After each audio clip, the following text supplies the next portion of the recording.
So you came out at a press conference. That's got to take some nerve. How did you arrive at the decision to do that? Well, what happened is this year we've had a couple of bills that have sparked interest of a lot of gay rights groups from around the United States.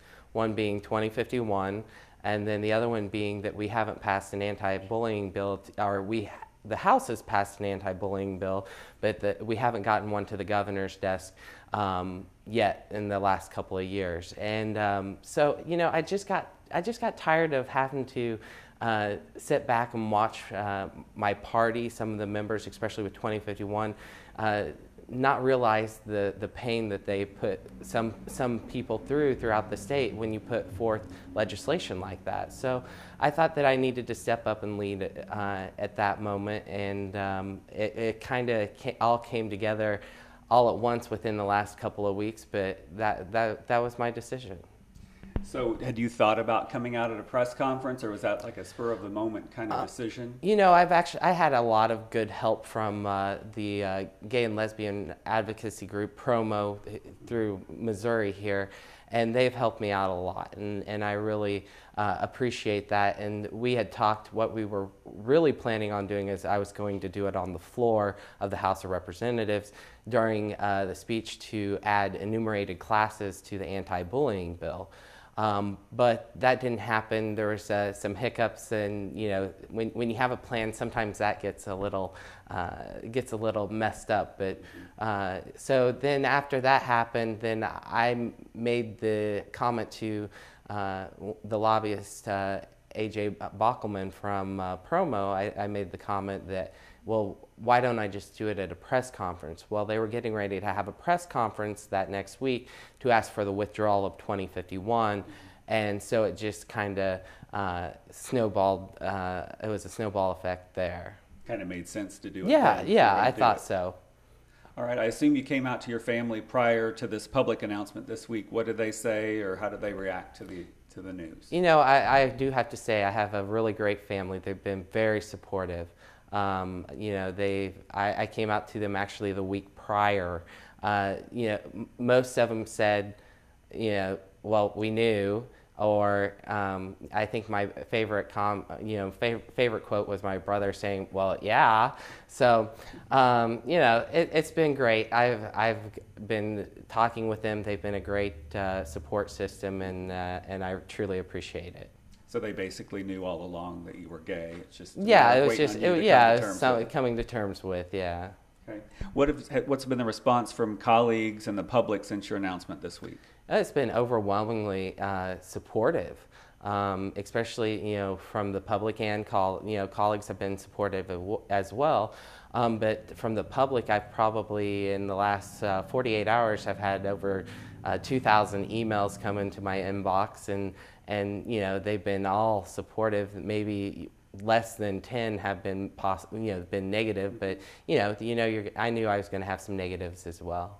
Are you surprised by how many positives you did actually get? I'm surprised by where they're coming from. Like, I have South Africa, people emailing me from South Africa, people emailing me from Australia, Europe. So it's worldwide that I'm getting a response, and it's truly humbling. You mentioned when I interviewed you last week about House Bill 2051 that you were bullied as a kid for a couple different reasons. Tell me about that a little bit. Yeah, when I was in school, I was anywhere from 280 pounds to 325 pounds at my heaviest, and I was bullied for my weight. I was bullied for the perception of being gay, and that actually. I got a chance, like I was talking about, I've talked to a few people about just getting to sit down during the holidays this last year and kind of reminisce and slow down in life, and which got me to the conclusion, where I accepted it myself that I was gay, and I looked back on those experiences, and I think that that's something that was worth noting. What do you hope your coming out will accomplish?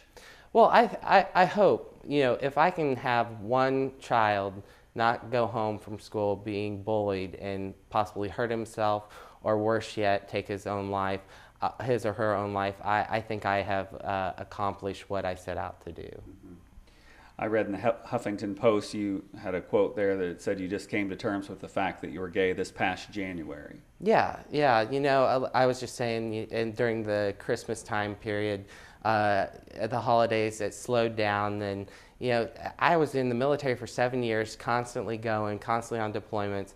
Then when I first got back from the military, the next day I went down and signed up to run for election, ran the campaign, and I never had time to sit down and truly think what was going on within my life and just reflect on some things, and that gave me a chance, and then I was able to come to those terms in January. How long have you known you were gay, like in the back of your mind? In the back of my mind, there was always that oh yeah, I'll look at boys or guys, and then but I kind of tried to hide that from myself, lie to my own self about it. So I would say it was like after high school, going into the military and everything. I know you've dated women off and on over the past year or two or three. Why did you do that? You're trying to convince yourself you weren't gay, or to fool other people, or a combination of both? I really think it was just to convince myself that I wasn't, and I think it was to try to continue to lie to myself, and I can tell you that those relationships were great relationships. It was just they weren't the ones that were fulfilling enough, the ones that I wanted.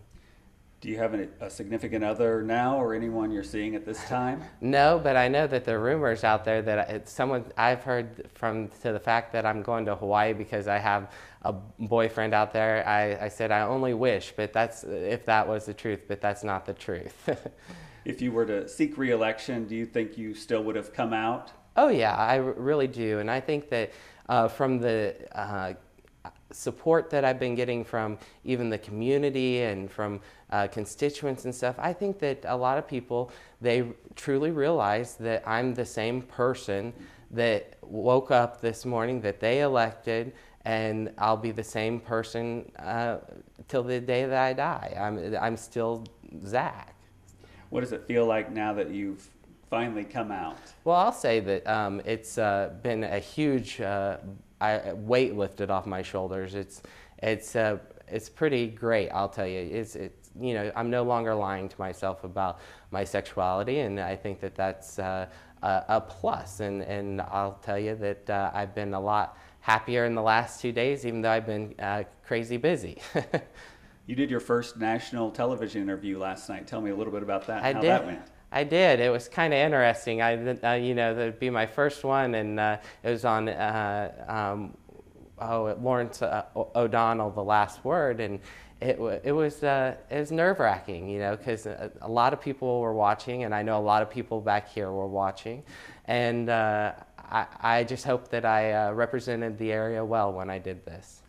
About House Bill 2051, the Don't Say Gay bill, as it's been dubbed. What do you think its future is and chances of passing? It doesn't look like it's going to pass this session, but... Yeah, I think it's the future of it this year. It's dead. I have to commend the chairman of the Education Committee, Scott Dickhouse, for killing the bill. But, another goal of ours is to make sure this bill never resurfaces and never sees the light of day. Because it's just a hurtful bill. Representative Cookson, the sponsor of the bill, I think he thinks the debate's going to continue next session. Do you see that happening? I would hope not. If it does, I think that the opposition to the bill will preside. They will win in that debate. Anything else you want to add, Zach? Nope, I just appreciate all the great support that I've been getting from around the district and from around the area here in the whole state and even around the world. Great. I appreciate it. Thank you very much for taking time out. Appreciate it.